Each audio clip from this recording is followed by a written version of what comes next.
Mutton curry అయితే ఒక్కొక్కరు ఒకలా చేస్తుంటారు కదా, ఒకసారి ఈ పద్ధతిలో చేసి చూడండి, చాలా రుచిగా ఉంటుంది. దీనికోసం అయితే ఒక హాఫ్ కిలో మటన్ తీసుకున్నాను. శుభ్రంగా కడిగేసి కొద్దిగా పసుపు, ఉప్పు, కారం వేసుకొని కలిపేసి ఒక గంట పక్కన పెట్టేసుకున్న తర్వాత కుక్కర్లోకి అయితే వేసేసుకున్న తర్వాత కొద్దిగా వాటర్ పోసేసి, లేత మటన్ అనుకోండి హై ఫ్లేమ్లో ఒక విజిల్, లో ఫ్లేమ్లో 2 విజిల్ అయితే సరిపోతుంది. కొంచెం ముదిరిందనిపిస్తే హై ఫ్లేమ్లో ఒక విజిల్, లో ఫ్లేమ్లో ఒక 3 to 4 విజిల్ అయితే ఉడికించుకోవాలి.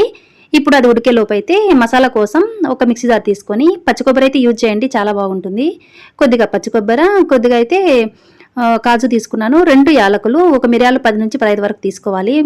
నాన్ వెజ్లో మిరియాలు అయితే కంపల్సరీ వేసినట్టయితే టేస్ట్ బాగుంటుంది. తర్వాత ఒక పెద్ద టమాటో తీసుకొని ముక్కలుగా కట్ చేసేసుకొని గ్రైండ్ చేసుకున్న తర్వాత తగినన్ని వాటర్ పోసుకొని మెత్తగా గ్రైండ్ చేసేసి పేస్ట్ లాగా చేసుకోవాలి. చాలా అంటే చాలా స్మూత్గా ఈ విధంగా గ్రైండ్ చేసేసుకొని పక్కన పెట్టేసుకోవాలి.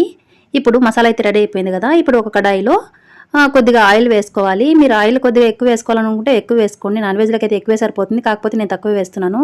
వేడైన తర్వాత ఆవాలు, జీలకర్ర చిటపట్లాడిన తర్వాత 2 లవంగాలు, 2 యాలకులు, ఇంకా 3 అయితే బిర్యానీ ఆకులు కూడా వేసుకున్న తర్వాత 2 పచ్చిమిర్చి, 2 పండుమిర్చి సన్నగా కట్ చేసేసుకొని వేసుకున్నాను.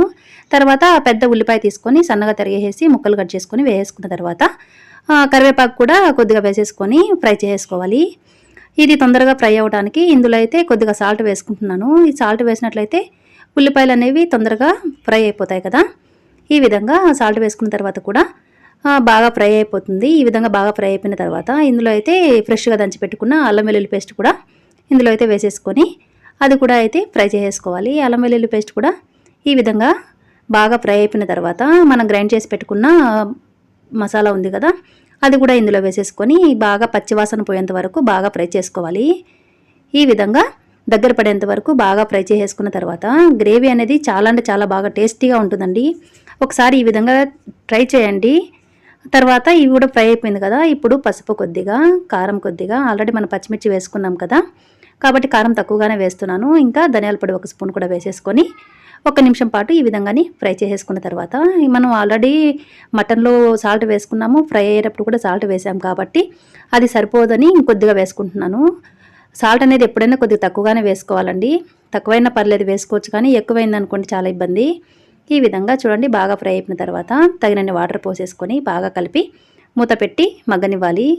ఒక 5 to 10 మినిట్స్ వరకు ఇది బాగా మగ్గిన తర్వాత మూత తీసి ఇంకొకసారి బాగా కలుపుకున్న తర్వాత మనం ఆల్రెడీ ఉడికించుకున్న మటన్ కూడా విజిల్ పోయిన తర్వాత మూత తీసేసి మొత్తం అంతా ఇందులో వాటర్తో సహా ఇందులో పోసేయాలి.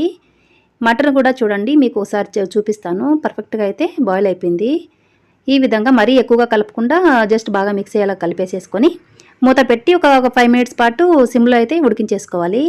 ఈ విధంగా ఉడికి ఆయిల్ పైకి తేలుతుంది కదండి. కొవ్వు ఎక్కువ ఉందనుకోండి ఎక్కువగా ఆయిల్ అనేది బయటకు వస్తుంది. దీంట్లో అయితే కొవ్వు తక్కువగానే ఉంది కాబట్టి ఎక్కువ ఆయిల్ అయితే రావట్లేదు. ఈ విధంగా బాగా కలిపేసుకున్న తర్వాత చివరిలో అయితే మటన్ మసాలా, కొత్తిమీర వేసేసుకొని ఒక నిమిషం పాటు ఈ విధంగానే ఉడికించేసుకొని స్టవ్ ఆఫ్ చేసుకోవడమే. నా దగ్గర కొత్తిమీర అయితే అవైలబుల్గా లేదండి కాబట్టి వేయట్లేదు. అంతే అండి, టేస్టీగా మటన్ కర్రీ అయితే రెడీ అయిపోయింది. ఇది చపాతీకైనా, అన్నమైనా, ఏ పలావ్కైనా, ఇంకా దేంట్లోకైనా అండి చాలా అంటే చాలా రుచిగా ఉంటుంది. తప్పకుండా ట్రై చేయండి. ట్రై చేసాక ఎలా వచ్చిందో కామెంట్ చేయండి. నచ్చినట్లయితే లైక్ చేయండి. Thanks for watching.